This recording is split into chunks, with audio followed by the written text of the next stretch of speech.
Welcome to bird media. నేను మీ పవన్ కృష్ణమూర్తి.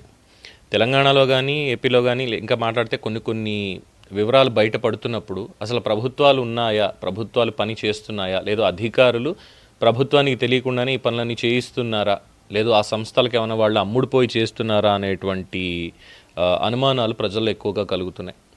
కాళేశ్వరంకి వచ్చిన తర్వాత అందులో ఐఏఎస్ ఆఫీసర్లు కావచ్చు, రిటైర్డ్ ఇంజనీర్లు కావచ్చు, లేదంటే కాంట్రాక్ట్ సంస్థ కావచ్చు, ఏ విధంగా అప్పట్లో ఆ వార్తలన్నీ చూసాం. మరి అప్పుడున్నటువంటి కేసీఆర్ ప్రభుత్వం ఏం చేసింది, ఎటువంటి చర్యలు తీసుకుంది?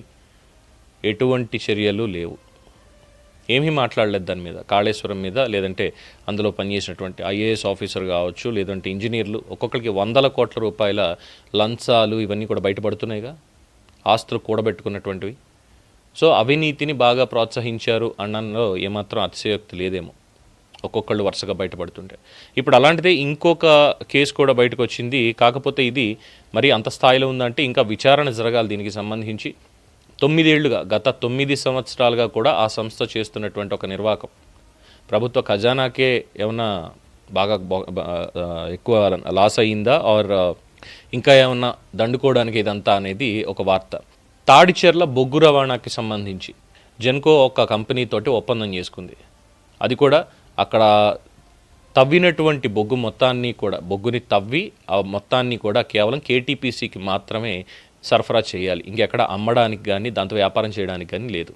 అలాంటి చోట లారీల్లో గత 9 సంవత్సరాలుగా బొగ్గుని తరలిస్తూ కన్వేయర్ బెల్ట్ని పూర్తిగా పక్కన పెట్టేసి కనీసం దానికి సంబంధించిన నిర్మాణం చేయాలని, భూసేకరణ చేయాలని ఇవేవీ లేకుండా ఏఎంఆర్ అనేటువంటి సంస్థ చేస్తున్నటువంటి ఒక ప్రహసనం ఇప్పుడు చాలా చర్చనీయాంశంగా మారింది.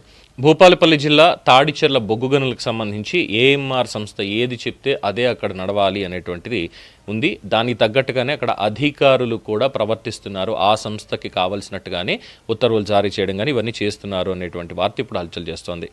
దాదాపు 9 ఏళ్లుగా కేటీపీసీకి కన్వేయర్ బెల్ట్ నిర్మించాలి అనేటువంటి నిబంధనని పక్కన పెట్టేసి 9 ఏళ్లుగా ఈ లారీల్లోనే తరలిస్తున్నారు. దాంతో ఏమవుతుందంటే 60 కిలోమీటర్లు ట్రావెల్ చేయాలి. అదే కన్వేయర్ బెల్ట్ కనుక ఏర్పాటు చేస్తే కేవలం 17 కిలోమీటర్ల దూరంతో బొగ్గుని కేటీపీకి పంపించేటువంటి అవకాశం ఉంది. అది పట్టించుకోకుండా 60 కిలోమీటర్లు చుట్టూ తిప్పి లారీల్లో బొగ్గుని పంపిస్తున్నారు. రోడ్లు, పర్యావరణం దెబ్బతింటున్నప్పటికీ కూడా అధికారులు దీని మీద కనీసం చర్యలు తీసుకోవడం లేదు, మాకేం పట్టనట్టుగానే ఉన్నారు. ఇక్కడ ఇంకొకటి ఏంటంటే కన్వేయర్ బెల్ట్ నిర్మాణానికి అటవీ శాఖ నుంచి అనుమతులు కూడా వచ్చాయి. రెవెన్యూ శాఖ 80% పైగా భూసేకరణ చేసి దానికి సంబంధించినటువంటి రోడ్డు ఇవన్నీ కూడా వేసింది, మట్టి రోడ్డు కావచ్చు, ఇంకోటి కావచ్చు. కానీ ఈ బెల్ట్ నిర్మాణాన్ని మాత్రం అధికారులు కూడా ఎవరు చేయట్లేదు. మరి ఇది ముఖ్యమంత్రి రేవంత్ రెడ్డి గారి దృష్టికి ఇంకా వెళ్ళిందా లేదా అనేది తెలియదు. దాదాపు కేసీఆర్ హయాంలోనే 2015లో కేంద్ర ప్రభుత్వం జెన్కోకి తాడిచెర్ల బొగ్గు గన్ని కేటాయించింది. ఇక్కడ ఉత్పత్తి చేసినటువంటి బొగ్గుని ఈ మొత్తాన్ని కూడా బయట ఎక్కడ అమ్మకుండా చెల్పూర్లో ఉన్నటువంటి కేటీపీపీకి మాత్రమే ఇక్కడ సప్లై చేయాలి. అలాగే ఈ బొగ్గు బ్లాక్ని ఏఎంఆర్ అనేటువంటి సంస్థకి 25 ఏళ్ల పాటు అప్పగించారు. జెన్కో వాళ్ళకి ఇచ్చి బొగ్గుని తవ్వి కేటీపీపీకి ఇవ్వాలి. సో ఓవరాల్గా దానికి సంబంధించినటువంటి లిమిటేషన్ ఎంత అంటే ప్రతి ఏడాది 20.05 లక్షల టన్నుల బొగ్గును వెలికి తీసి ఇవ్వాలి. ఓకే, ఫైన్, అది కూడా బాగానే ఉంది. ఈ బొగ్గు తవ్వకాలు స్టార్ట్ చేసిన తర్వాత పర్యావరణ పరిరక్షణ కోసం అక్కడ క్లోజ్డ్ కన్వేయర్ బెల్ట్ నిర్మించాలి. దానికి సంబంధించి 26.45 ఎకరాల ఫారెస్ట్ ల్యాండ్, అలాగే 51.16 ఎకరాల రెవెన్యూ ల్యాండ్ అవసరమైతే 2019లో జనవరిలో భూమిని జెన్కోకి కేటాయించింది అటవీ శాఖ. అయినప్పటికీ కూడా అలాగే వదిలేసి లారీల్లోనే తిప్పుతున్నారు. సర్వే నెంబర్లు కావచ్చు, ఇంకోటి కావచ్చు, భూపాలపల్లి మండలం పందిపంపుల గ్రామంలో ఉన్నటువంటి సర్వే నెంబర్లో రెవెన్యూ భూమిని కేటాయించడం ఇదంతా అయింది. అలాగే దాదాపుగా 2000 ఎకరాల భూసేకరణ కూడా చేయించారు అధికారుల మీద ఒత్తిడి తీసుకొచ్చి. కన్వేయర్ బెల్ట్ని మాత్రం పట్టించుకోలేదు. అది జరిగితే రవాణాతోటే కన్వేయర్ బెల్ట్ తోటే రవాణా జరిగితే కనుక ఈ సంస్థకి లాస్ వస్తుందా, ఆర్ఎల్స్ ఏంటో వాళ్ళది అందా అక్కడ ఆగిపోతుందో తెలియదు. ఏఎంఆర్ సంస్థ మాత్రం దానికి అసలు ఎక్కడా మొగ్గు చూపడం లేదు. ఇది కూడా ఏంటంటే వాళ్ళ లాభాల కోసం మాత్రమే అని చెప్పని కన్వేర్ బెల్ట్ ద్వారా చేస్తే లెక్కలు పక్కాగా ఉంటాయి, బొగ్గు బయట అమ్ముకోవడానికి వీలుండదు, జెన్కో సంస్థ రవాణా ఖర్చులు చెల్లించదు, అలాగే ఓవర్లోడ్ వల్ల వచ్చే మిగులు లాభాలు కూడా ఉండవు.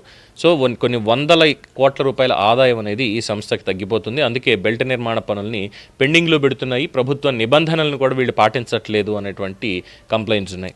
అలాగే 3 ఏళ్ల పాటు మాత్రమే లారీల్లో బొగ్గు రవాణా చేయాల్సింది. ఇది స్టార్టింగ్లో గనులు కేటాయించిన దగ్గర నుంచి, బ్లాక్ని ఇచ్చినప్పటి నుంచి తవ్వకాలు మొదలుపెట్టి కేవలం 3 ఏళ్ల వరకు మాత్రమే అక్కడ లారీలకి పర్మిషన్.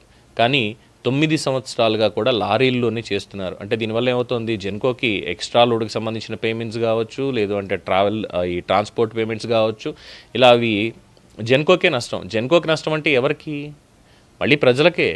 దానికి సంబంధించినటువంటి ఈ మొత్తం అంతా కూడా మన మీదే వేస్తారు కదా ఏదో ఒక రకంగా టారిఫ్లని. సో ప్రజల నుంచి ఇది కూడా ఒక రకంగా లూటీ అని అనుకోవచ్చు. రోడ్లు వేశారు, అటవీశాఖ భూముల్లో 7 కిలోమీటర్ల పాపం చెట్టు కొట్టేసి మరి మట్టి పోశారు.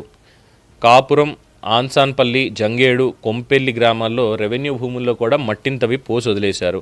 2019 నాటికి మొత్తం పనులన్నీ పూర్తి చేశారు, కానీ కన్వేయర్ బెల్ట్ మాత్రం వాళ్ళు వెయ్యలేదు.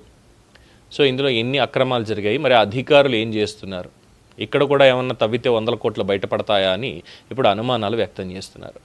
తెలంగాణ ప్రభుత్వం ఇప్పుడు ఎటువంటి చర్యలు దీని మీద తీసుకుంటుంది అనేది వేచి చూడాల్సిందే. ఇది ఏఎంఆర్కి సంబంధించి ఈ బొగ్గు బ్లాకు అలాగే కన్వేయర్ బెల్ట్కి సంబంధించినటువంటి అంశం. దీని మీద మీ అభిప్రాయం తెలియచేయండి. చూస్తూనే ఉండండి ది బర్డ్ మీడియా. ఈ వీడియో మీకు నచ్చినట్లయితే లైక్ చేయండి, షేర్ చేయండి, సబ్స్క్రైబ్ చేయండి. మరిన్ని అప్డేట్ల కోసం మా వాట్సాప్ ఛానల్ను ఫాలో చేయండి.